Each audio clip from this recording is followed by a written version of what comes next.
Assalamu alaikum rahmatullahi wa barakatuh, and welcome to this evening's edition of Let's Talk. Please continue to support Let's Talk and Huda TV in general on our Facebook page, which is www.facebook.com/Huda TV. Please like and share the page with your friends and family. It is an excellent tool of not only dawah, but of communicating with us as well. Send us a message and we can understand, your suggestions, your opinions, your thoughts, and your feedback. And you can suggest topics as well as presenters and scholars as well. So please continue to do so, as well as YouTube, which is www.youtube.com/HudaTV. And if you're in a country without a strong satellite signal, you can enjoy the online streaming there, or simply enjoy the uploaded videos that we have there for your educational benefit. Don't forget our Twitter account, as well as, of course, email, which is talk@huda.tv. Certainly hope you have enjoyed Let's Talk, this series, this season rather. And in this episode, we have another wonderful topic, and we have some special guests as well.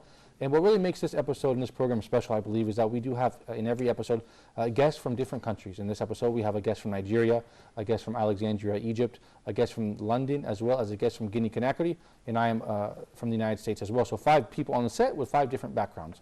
So we would like, in this episode, we certainly hope it's beneficial, to speak about not only how to be a good Muslim, but what exactly does that mean, especially considering that we come from different backgrounds and cultures and countries.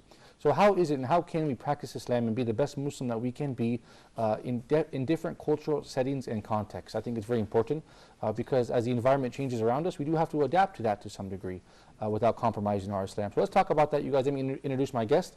Assalamu alaikum, dear brothers. All right, you guys, thank you for being with me on this episode of Let's Talk. I want you to go ahead and introduce yourselves one by one. Tell me a little bit about yourself, what country you come from, and where you are now. Nazif Abubakar by name, Nigerian by country. Okay, I'm in my early 20s now. Okay, great. Now, what part? I know Nigeria itself is a diverse federation with many different states. Really, culturally, educationally, religiously. Yeah, so talk about that. How many states do you have? How many different languages spoken, ethnic groups, religious groups even in your country, Nigeria? Okay, definitely the total number of languages spoken in Nigeria is estimated to be around 3,000. 300. Sorry. Yes, 300. That's still a lot. Yeah. 300. Yeah, that's a lot. That's still a lot. But 300, isn't it? Definitely. Yeah. But there are 3 main languages: Hausa, Yoruba, and Igbo. What about Fulani? Fulani, Hausa, Fulani can be classified. Okay, but the federal language, the national language is English language. Okay, interesting. Okay. Yeah, the medium of interaction between people, medium of communication. It is the only language that links the whole country together. Okay. Now, how many different ethnic groups do you have, and how many different religious groups do you have? Wow. Specifically, no one can tell you how many tribes are there in Nigeria. But religion, we have some people, Islam, which is the largest religion, followed by Christianity. Okay. Yeah, and some animist. Animist means like native religions? Yeah, we can say like that? native, like traditional religion. Okay. They're neither Muslim nor Christian. Okay. I want to ask you this. So when I asked you how many tribes there were, you didn't give me an answer. Why? There's so many? So many tribes. Okay. Okay, that's my question. Yeah, okay, but great. we have 3 main tribes. Yeah, main tribes. Hausa, Fulani? Fulani, Yoruba, and Igbo. Okay, great. 3 main languages. Okay, thank you. There are a great deal of languages over there. And when after all the brothers introduce themselves, I want to add one more component to this discussion. That is, I want you guys to tell me some cultural practices or obstacles in your native country that are obstacles that prevent you from being a good Muslim, and also mention some wonderful cultural qualities that help you along your way to being a good Muslim, inshallah. But before we go ahead, brother, I want you to answer the same question. We'll go around the circle, inshallah. Assalamu alaikum, my brothers. My name is Yasser Al-Ashkar. I'm from Alexandria. I'm 22 years old.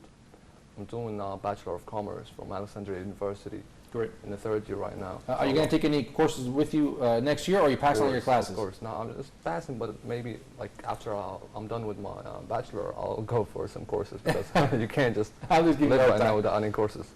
So I was in India, by the way.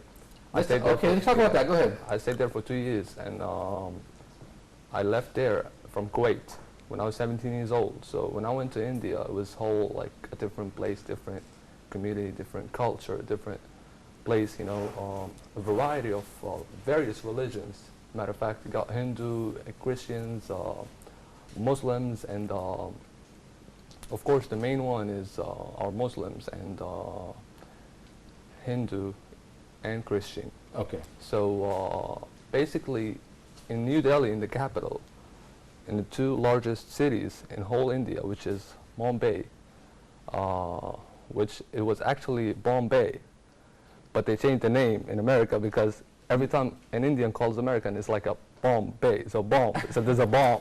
So they changed it to Mumbai. Yeah. So to avoid the machine. Well, go ahead. Go ahead. I'm sorry. Go ahead. So there are almost like 3,000 languages there. Dude, that's amazing. 3,000, yeah, it's amazing. I mean, it's wonderful because you get an Indian. I had an Indian friend, and I was like, hey, what is this guy saying? And he said, I don't know. I said, you kidding me? You're Indian too? It was like, he's from another place. I don't know his language. That's good. Wow. Yeah, so, but the main thing is Hindi language. And in the capital, it's like a combination between Hindi and Urdu. Urdu, which is the language of Pakistan. Right. It's kind of similar to Persian and Arabic, written in the same letters. Okay. So you get a variety of various Okay, great. everything. And I want you, after we finish going on the circle, when I come back Sure. to you, brother, I want you to mention the unity that you experienced in the main mosque there called Jama Well, Islami. thing is, when I experienced a weird thing in India, it wasn't the same thing in Kuwait when I left Kuwait, because in India there were some places, some parts in India I couldn't even hear azan. Oh, You really? feel me? So it wasn't comforting. You felt that something is missing. Subhanallah. Subhanallah. I was like, I wanted to just to hear it. You know, Yeah, Allahu I wanted to Akbar, hear it. yeah. So. Interesting. And there are other parts in India where you get communities of just Muslims. So you have mosques and you know, Halal like meat all the and Islam, the whole- exactly. I had a trouble in India with halal meat, and actually one time I went to buy some cake. Right. So I took a bite, and that's when I felt that something is like tasting weird. So I asked the guy, hey, what do you put in, tell me the integrity of this cake. And he was like, okay, this, and then he mentioned alcohol. I was like, what? Oh, that's right, yeah. Okay. So, yeah, I want you to mention So when you come that's- back around, That's, the obstacles that's a facing Muslims. problem. That's a, Yeah. you know, that's a problem. I didn't even know. So that's when I stopped using, like buying cakes from there. And Right. same thing with the meat. You have to ask before using it. Hey, this is because most communities, you know, you have to eat halal meat. So Yeah, right, okay. that was So- a problem. That was a problem, Okay. but you get past Okay.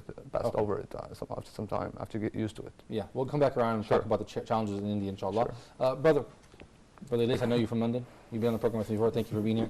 I want you to talk about some challenges facing Muslims in the UK, and also some obstacles and positive aspects that help you along your practice of Islam, and how can you, how the society enables you to be a good Muslim, inshallah, if you want it, and how there are some challenges facing Muslims there as well. But before you answer that, I forgot to mention, I want you to speak briefly about the diversity there, a little bit about your country. Give us a cultural background of London in particular. Yeah, London is a very extremely multicultural city.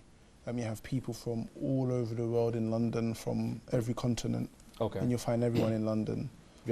Right. So in terms of understanding each other's culture, I believe that there are very little barriers. I mean, we all understand each other from a religious perspective, but also just from a cultural perspective, in terms of how we behave, how we speak, the foods that we eat, Right. what have you. So there's a lot of multiculturalism in London, and it makes it easier for me when I travel to other parts of the world to understand, the mindset or concepts that other religions or other nations have. Right. Because I'm used to differences, so I'm used to understanding a person before behaving with him in a certain way. Yeah. Whereas maybe in other countries where it's just dominated by one, Yes. sometimes they may not understand where I'm coming from, but Yes. maybe I understand where they're coming from. I like that. I prefer the multicultural environment because it builds tolerance and understanding, where Yeah. otherwise you feel a little bit narrow-minded. Yeah. But let me get back to you on the second question. We'll get that on the second time around. Brother, tell us a little bit about where you're from, and tell us a little bit about the country, the cultural background, the linguistic background, the ethnic groups. Give us a picture of your world that you come from. Okay. My name is Sulaiman Bari, and I'm from Guinea-Conakry, and I'm a student in Al-Azhar University in Cairo here. And in my country, we have a lot of trip there too. but I don't know exactly how much. But it could be like minimum like 6 or 5. The one who are not, Tribes? yeah, tribes. Oh, major tribes, which are Major, Fulani, yeah. Hausa. Like no, we have the like Fulani, and the Susu, and the Maninka, and the Manda, and Toma, Okay. and Gersi. But like the national language, it's French, you know. It's actually French. Yeah, French. Like because in the capital, if you're gonna communicate with people who's like French. different, it's your language. You're gonna communicate with them by French. Okay, lingua franca, as they say. But brother, I want to ask you, what about ethnic group? I mean, excuse me, religious groups? Mhm. It's all Muslims. Is it mostly Muslims? Is it Christians? Is it what is it? Yeah, like there's some ethnic there. Most of them are Christian. Most of them are Muslim. Most of them too. They're just like they in here. They don't know, because some of them they live like the place they live. Even if like Islam not gonna reach their level. Yeah, I understand. Okay, but we could say Muslim and Christian perhaps dominate the scene there. Yeah. You guys, in this episode, go ahead. But like the Muslim is the majority. Most of the people like In- the Muslim, like 90%. Oh, okay, are Muslims. great. Oh, great. Okay, mashallah, Yeah. just like here in Egypt or Mhm. more even. Great. You guys, in this episode, we're talking about how to be a good Muslim and what obstacles and challenges face us on the way, and what is helpful in the various cultural contexts that we come from. So let's take a quick look at this report, you guys, about how to be a good Muslim. Inshallah, I know it's a big topic, but let's talk about it, and we'll be right back after the short break. Questions now can be already answered because the person who's saying, I want to be religious, but something is stopping me, hopefully they heard about Maybe Jannah. it's motivation. This will be a motivation Maybe now. it's bad company. Maybe Uh-huh. it's laziness. Maybe it's your addiction to entertainment. Turn the thing off. Erase the games off your phone, for God's sake.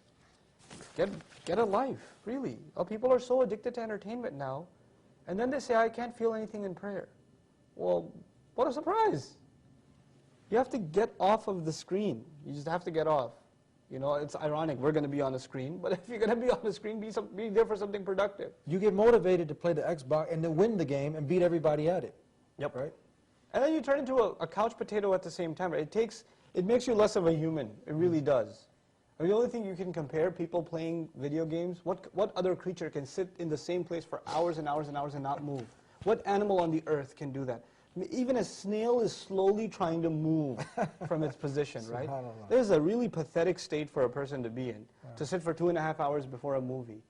And the only time the muscle moves is for a popcorn to go into the mouth, right? Yeah.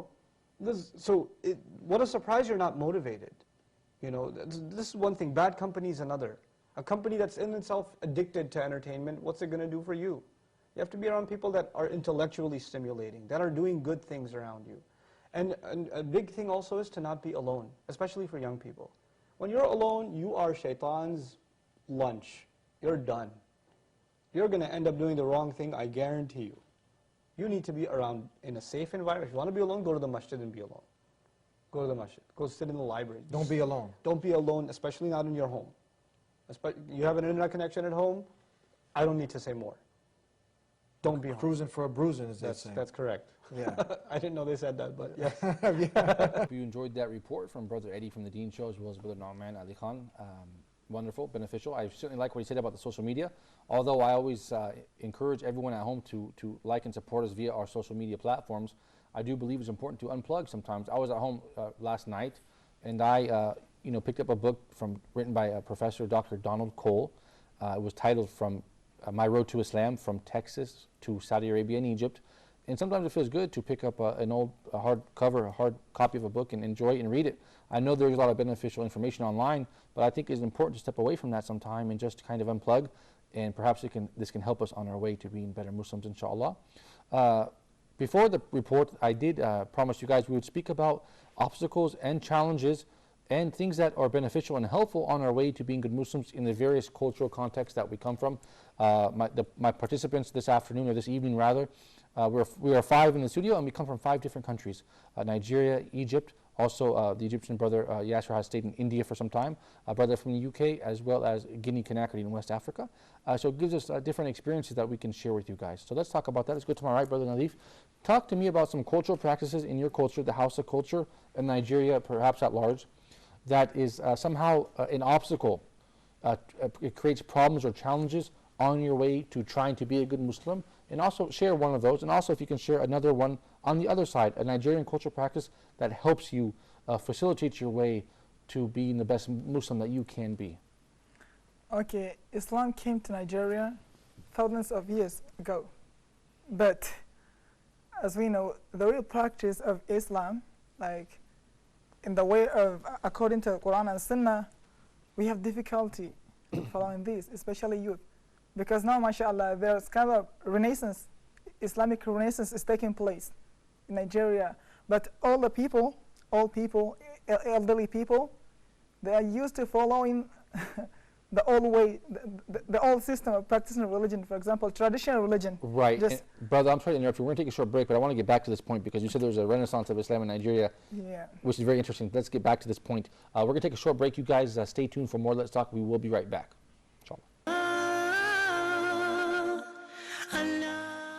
Welcome back to Let's Talk. If you're just tuning in, we're having an interesting discussion regarding how we can be the best Muslim that we can be in light of the cultural context that we do come from. On this set right now, we have 5 different people from 5 different countries. That is Nigeria, Egypt, and India, as well as London and Guinea-Conakry down there in West Africa, as well as the United States. So each culture presents certain obstacles and challenges that perhaps can help us along our way to being the best Muslim that we can be. In other countries, in the same country, at the same time, can also have features of its culture that help us along that road. So let's take a look at, let's get back to Brother Nazif, that you were talking about a renaissance of Islam in your country, as opposed to some of the traditional practices perhaps that weren't that great. So talk about that. As I was saying, definitely now changing is taking place more than it was before in Nigeria. People, mashallah, there is a lot of awareness, religious awareness, especially from youth. Great. But all the people, because they're sticked to the old system of religion, which is traditional religion. For example, if you started practice religion, you grow a beard, you will face a great challenge from your family. Wow, your father didn't have a beard. Why you? Oh, So- I see. Yeah, I see. Something like that, yeah. Or when you, they call it, when you go to a specific mosque, they say, no, this is a new type of religion brought to you from Saudi. Oh, We have our old mosque, yes. which your even great-grandfather Yes. used to pray there. So I go and see. pray there. They will Okay. teach you this. Americans are supporting them. They are being funded by America. So definitely, Okay, so there's some challenges there. I see along really, your. a great challenge. But mashallah, if your parent just dialogue, solve everything. Yeah. Yeah, keep dialogue with the people, with your family. Inshallah, they will understand. Okay, brother. Now I want you. Thank you for sharing. I want you to give me one cultural practice in Nigeria that creates a problem for you, and one practice that that helps you. Like for example, you said having a beard becomes a problem. Really. Okay, so give me a cultural practice in Nigeria that's positive, that helps you along your way. Okay, especially Hausa, for example, shyness. You know, in Nigeria, for example, the prime example that I will give you, smoking is not taken lightly. You will not be given marriage. Oh, really If you great. smoke, That's yeah. great. Yeah, MashaAllah. wallahi. That's good. I like that so much. So if they find you a smoker in the house or culture, they don't like it. Definitely, you will bring a shame to the whole family. Subhanallah. And subhanallah, it is a great shame. Talk less of alcoholism, Wow. which is, wow. The whole environment, maybe they will keep you away from the environment. Okay, I recently saw on the news they destroyed like 200,000 beer bottles in Kano State or something. Really, Like in Kano State. Yeah, Yeah, great. this took place recently. Yeah, great. Yeah, Okay, the Baroque bottles, which exploded from, outside. outside. But so wonderful. I like what you said. So in the same culture, we have positives and negatives. So you have to kind of navigate your way through that. So thank you for Really. sharing that about Nigeria, about Kano State, where you come from, brother. I want you to speak about your native country, Egypt, or India, whichever you prefer, and name some things, a cultural practice that makes it difficult for you, and a cultural practice that makes it easier for you. Well, like I mentioned earlier, India was like perfect. But the thing is, for a newbie, for a new guy, for the first time to go there, you would have to find, as a foreigner, as an Arab, as a Muslim Arab, you're going to a foreign country where you know nothing about, and you're at a young age, you know nothing about, absolutely nothing.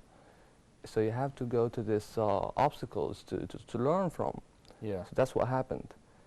That's what happened when the thing happened with me about the alcohol and cake, and I mentioned already that. So they put flavor on some food with wine and just for the flavor. We call it nakha, ta'am. Yeah, yeah. So that's what happened. Similar also to some kind of meats. Most Indians are, especially Hindu Indians, are vegetarian.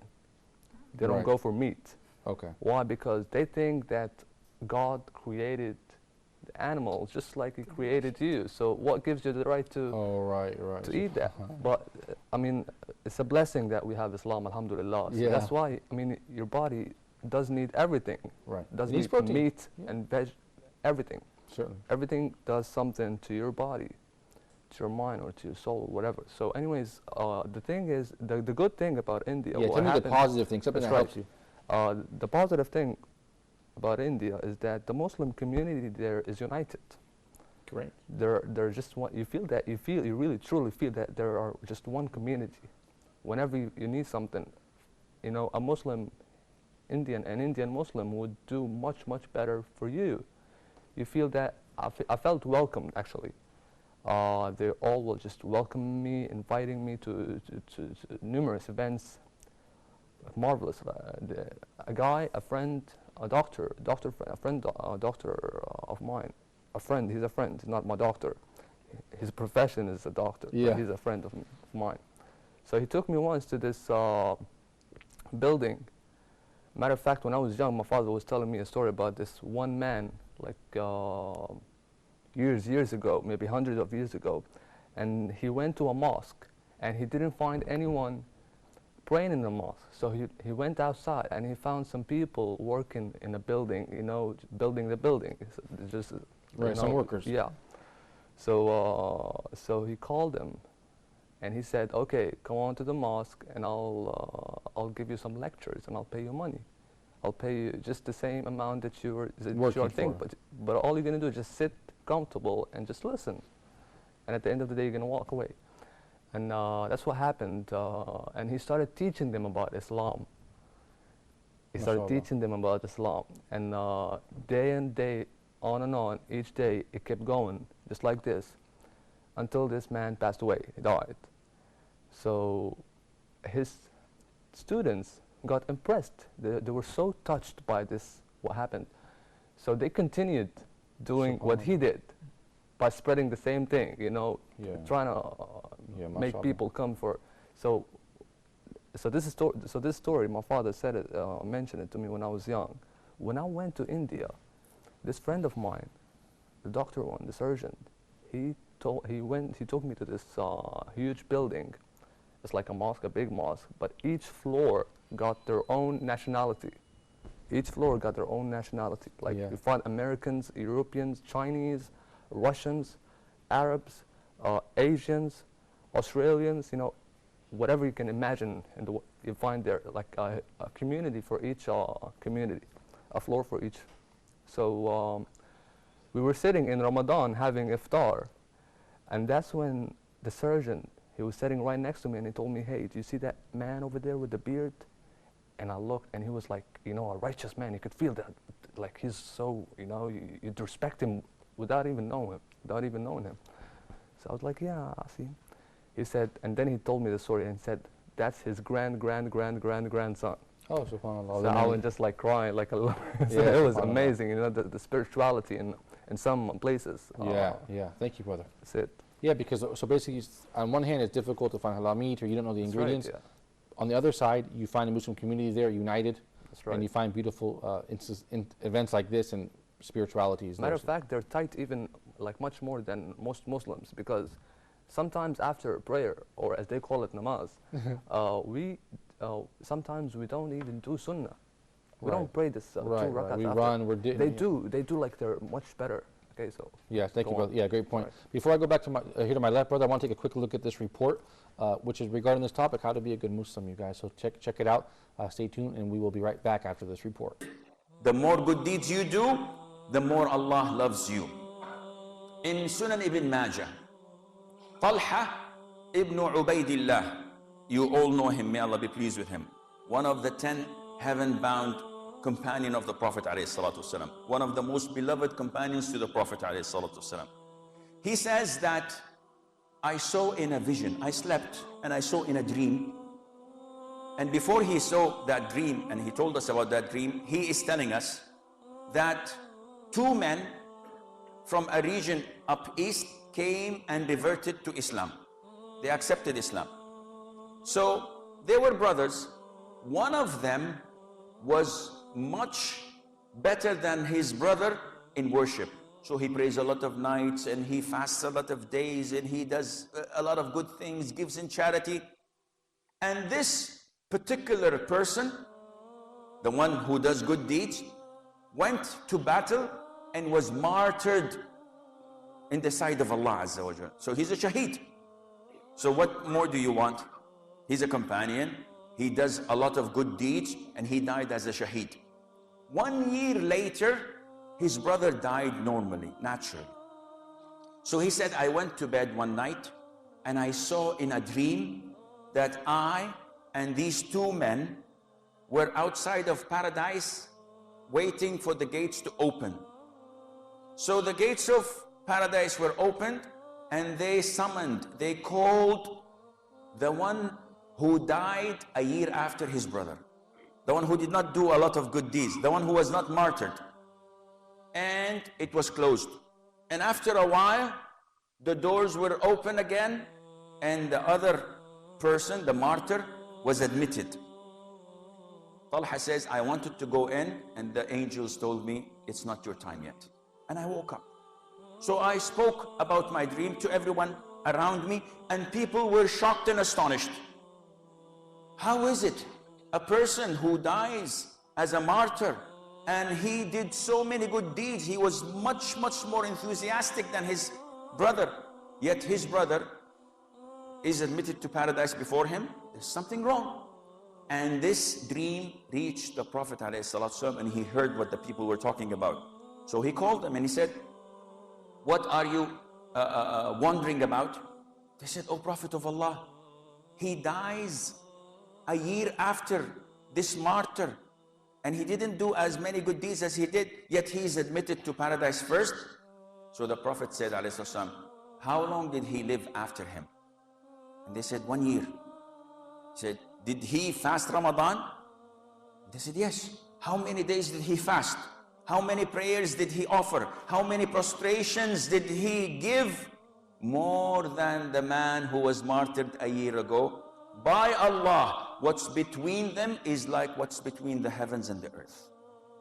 1 year of living does the difference between a normal person and a martyr, which indicates that you should value every single minute that you live and consider it as a gift, a blessing and a favor from Allah. I say what you hear and I seek Allah's forgiveness. So ask Allah Azza wa Jal to forgive me. And Sheikh Asim Al-Hakim, our resident Sheikh, the host of Ask Huda, live once a week here on Huda TV, as well as other programs. So don't forget to, if you want to hear more of Sheikh Asim, don't forget to tune into Huda TV weekly and check him out on Ask Huda, as well as other programs. I want to go back to my left brother, Elias. I want you to speak about, either comment on that report if you like, and then speak about the issue that we're speaking about, which is cultural practices in our countries that prohibit or inhibit or create obstacles for us in our way towards Allah, inshallah, practicing Islam. And on the other hand, we want to show a positive side of our culture that has enabled us to get this far and to do more, inshallah. Inshallah, I'd like to start with my culture and the good aspects. Okay. In London, as we said, is very multicultural, so you really see the blessing and the vastness of the Muslim Ummah. So there's Muslims from all over the world in London, most predominantly maybe from the Asian subcontinent, like Pakistan and Bangladesh, maybe in East London. You also have many people from Somalia. You have many Arabs in West London, like from Morocco. And in South London, you have many people who accept Islam. Born and raised in England, maybe as Christians or as atheists or what have you, and they actually accept Islam. In North London, you have many people from the Turkish community. So, like I said, there's a very wide-ranging mix of Muslims, like it. mashallah. And it reflects in many of the masajid. You have a good mix of brothers and sisters from different parts of the world, etc. So when you hear ayats such as innamal mu'minuna ikhwa, that all of the believers are brothers, it really feels like you can put it into practice. Yeah. You learn about different cultures, different foods, different nationalities, and how they behave, how they interact. So for me personally, that's really positive, because it's a reflection of the ummah at large. And so when there's issues like war in Somalia, or war in Chechnya, or war in Syria, or what have you, then you really feel like the whole Muslim community feels it. It's not just, for example, if something happens in Somalia, then the Somalians feel it, but everyone else is a bit detached. They're heedless. No, I think on the other hand, you have everyone, they know about one another and the issues and what have you. So that's a really positive aspect for me, and I find that quite amazing. Even when I became a Muslim, before Islam, we used to fight a lot of people from Somalia. So Somalians and maybe people from Jamaica, and like in our area, they had a lot of big conflicts and stabbings and shootings and what have you. But when I became Muslim, I remember, I think the very next day or the same week, I had to go to a walima. So I'm sitting down and now I'm seeing all of these Somali people around me. And I'm like, I don't like it.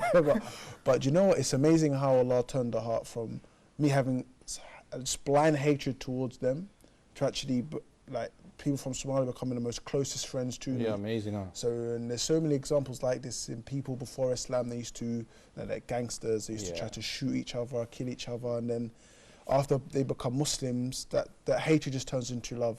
Yeah. You know, so that for me is like a great positive for me. Yeah.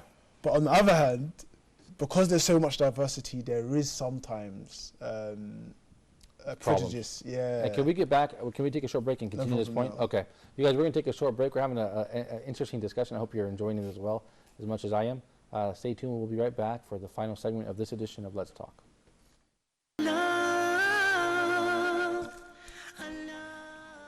Welcome back to the third and final segment of this edition of Let's Talk. We're speaking about how to be a good Muslim. Of course, this is a very wide topic which needs a lot of explanation and needs people qualified with knowledge and scholars to speak about this in detail.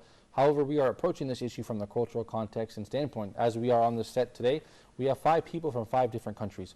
And I believe that our cultural environment has an effect on us. So I took this opportunity to ask each and every participant this evening rather, what are some cultural features in the country that you come from and the culture that you belong to that help you on your way to being the best Muslim you can be? On the other hand, what is another cultural feature that from the country or culture that you come from that creates an obstacle or a challenge for you on your way towards being the best Muslim that you can be? And we heard from Nigeria, from the House of Culture in Kano State. We heard from Egyptian brother Yasser, who lived in India for some time, and he spoke about the interesting diversity and dynamics in that massive country itself and the multi-ethnic culture that it is. And right now we're hearing from Brother Elias from London, who spoke about the positive aspects of being in a truly multicultural Muslim community, which really highlights the diversity of Islam. However, before the break, before I interrupted him, he was going to speak about some of the drawbacks or problems that arise from such diversity. So let's talk about it, Brother Elias. Please continue. Yeah, sometimes amongst some of the different nation groups, there is some prejudice. Maybe someone from one country doesn't like people from a particular country, and this is really, sometimes it becomes apparent in the masajid. Like you may have a Somali masjid or a Bengali masjid, Pakistani masjid or West African masjid, and that divides into Nigeria and the Ivory Coast. Sometimes it can be a bit of a barrier as well. And for the people who were born and raised in London, the issue of intermarriage isn't a problem. So you may have someone from Turkey that wants to marry someone from Ivory Coast. Nope. Those two, it's not a problem. They're okay. But the parents who maybe migrated from another country cause big problems sometimes. So the diversity is a blessing, but at the same time, it comes with a lot of issues, subplots that come with it. And we have to deal with wisdom and maturity. I was in Copenhagen by the grace of Allah with Dr. Muhammad, and our host was very gracious, and he said to us, this mosque is features people from Arabic background. This one is Turkish background. This one is South Asian background. And I understand why that happens, cultural and language barriers, but at the same Somali background. But at the same time, you feel like this is becoming some sort of problem we have multiple communities, not one community, and you know, it's a challenge. Go ahead, brother. Yeah, inshallah, you know. Just like in my country too, like before all of the countries I went, like it's Cairo here, I met like here too I'm free, you know. But I meet here some brothers, like like before he come, you're gonna see him like he's good, you know. But when he come here, you're gonna say maybe start smoking or doing something, you know. Because the environment, he sees Yeah, it, so he wants to. Yeah, to do something because the here is free, like. But But what it ab- like But what about your country, though, in Guinea-Conakry? Guinea Conakry, you know, there is like because there your parents are there. Even if your parents they didn't see, but if someone see you are doing something, he's gonna tell your parents, or he's gonna say, "Oh, look at this is the son of So like and so. son and son, this one." So they're gonna talk. So this one, only if you hear, you're gonna be shamed, you know, Yeah. to do something. But like if you go like far away from your country, like if because there no one's gonna tell you doing this, but if you don't be careful, you're gonna Yeah. live the way. Okay, like to being a good Muslim, you know, it's like it's between in your because in your body and your heart and your mind, because it's your mind or your heart gonna push you to go do this and this. Yeah, Okay? of course, yeah. You Thank see, you, bro. so before your mind gonna push you, because human cannot like if you sit only without talking, you are thinking about something. So that's your mind's gonna push you to do something. So like you're gonna just like or to do like prayer or ibadat, dhikr, you see, or keep fasting, or like worship Allah, like wake up in the morning, like into the Fajr, like read the Quran. In the Quran al-Fajr, kana mashhuda. So like to get your Quran order, like to do some many things like good, because like in the morning to starting in your morning, you have to start like by worship, okay? Yeah, start your day right. And then to like knowledge, to reading Sirah of the Nabi Muhammad sallallahu alaihi wasallam, okay? To know what like his role, what he did, and to be a good Muslim, okay? And to serve people, to help people.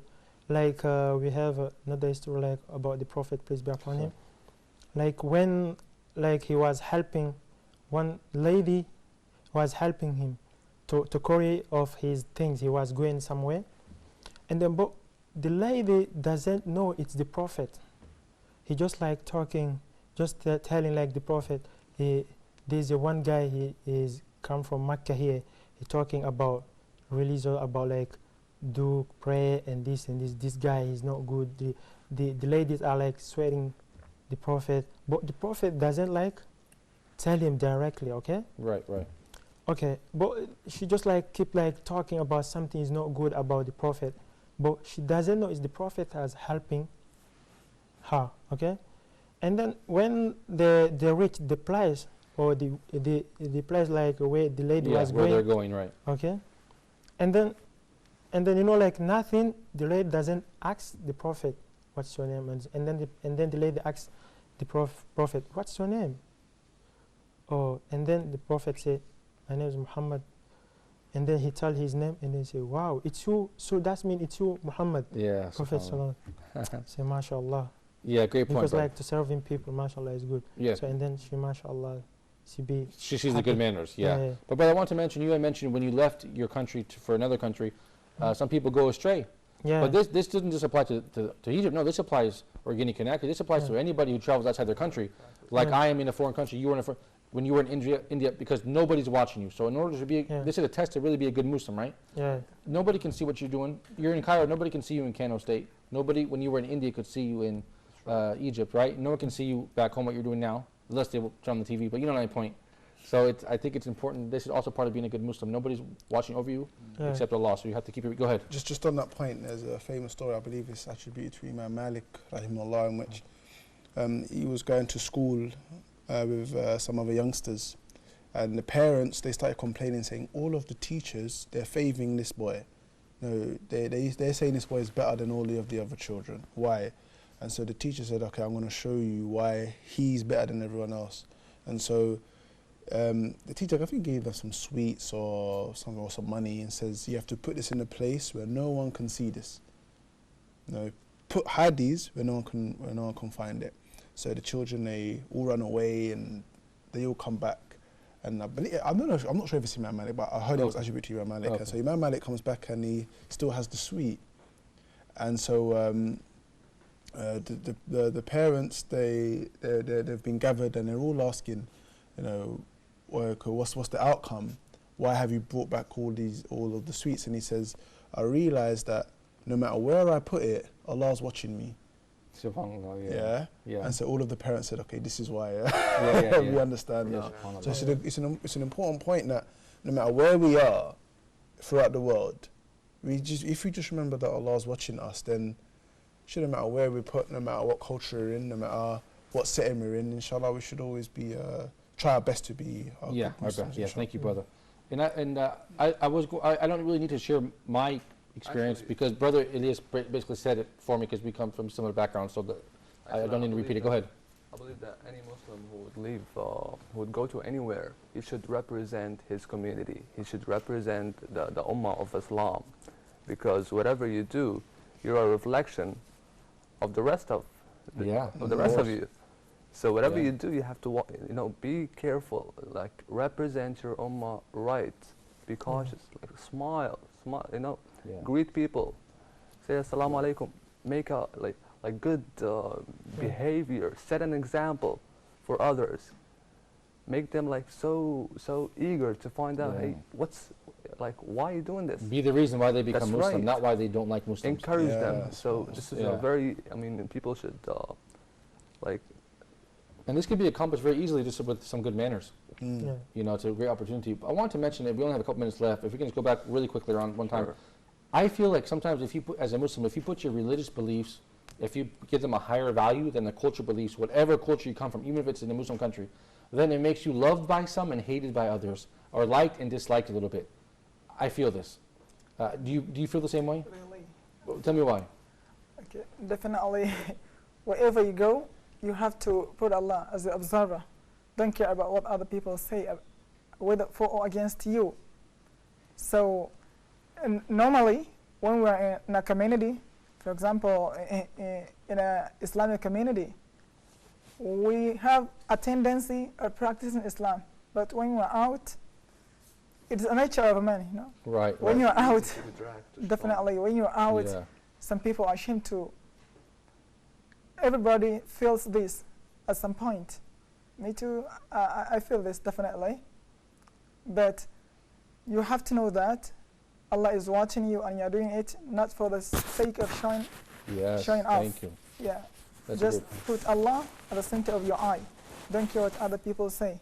Yeah, At that's the also end, a you test. will Also- emerge victorious. Yeah, go ahead with this. Also get good company, because you're alone in a country you don't know no one in. Yeah, So yeah, you yeah, have to make friends, company of your own mindset. Good point. Yeah. Like get someone who's just like you, so you won't get dragged to what's wrong, to Yeah. shaitan. Yeah. Just like one man, he went to a young man, he went to a wise man in China to learn to test his wisdom. So he asked about him, and he was in a high mountain. So when he reached the top of the mountain where the wise man lives, he knocked the door, and no one answered for almost 1 hour. After 1 hour, a woman came out, and she was like, he's not here, and he'll be back very soon, just wait for him. And he waited for another 2 hours. So after 3 hours, the wise man finally came, the old wise man finally came. So he was like, he found out that the young man was so troubled and angry, like, why, he didn't say anything, but, you could understand of his, like, so what happened is, he said, the wise man said to the young man, would you like some tea? So the young man was so surprised. I mean, I'm really pissed, and he's asking me, do I want some tea? Isn't he thinking straight? What's wrong with him? So what happened is, he said, would you like some tea? And he asked him for the second time, and then for the third time. And then he said, yes, the young man. So the wise man brought a cup of tea, and then he was, Pouring it. and then it flowed. Yeah. So it came out of the cup. Overflowing. So what happened is, the young man was like, hey, stop, what are you doing? And then he kept going. Okay, we've seen it in a couple of places, but it was a different story. So this is the original one. Actually, they stole it from this one. What happens? Yeah. So what happened is that, so the wise man explained When you came here, you thought that you're all cool and all great and all smart, and that you're so arrogant about everything, that you know everything, that you're a wise man when you're still young and you don't know nothing. Right. So your emotions are just like the cup. When it's full, you cannot have any more. So you have to empty them first, so you Right. can get the new one. So you should represent, don't let your emotions affect the way you deal with people, Right, right. whatever it is. Yeah, that's a It's- great point. yeah. It's a part of being Go on, please. a good Muslim, having good manners. Inshallah. That's right, yeah. Hey, you guys, thank you for your time. I certainly appreciate it. I hope this episode was beneficial for the viewers. You guys, I don't thank you for watching Let's Talk. As I said, don't forget to support Huda TV, and don't forget to shoot me an email at talk@huda.tv. I hope this episode was interesting and beneficial for everyone, all the viewers at home. Until next time, inshallah, I leave you in the care of Allah. Assalamu alaikum wa rahmatullahi wa barakatuh.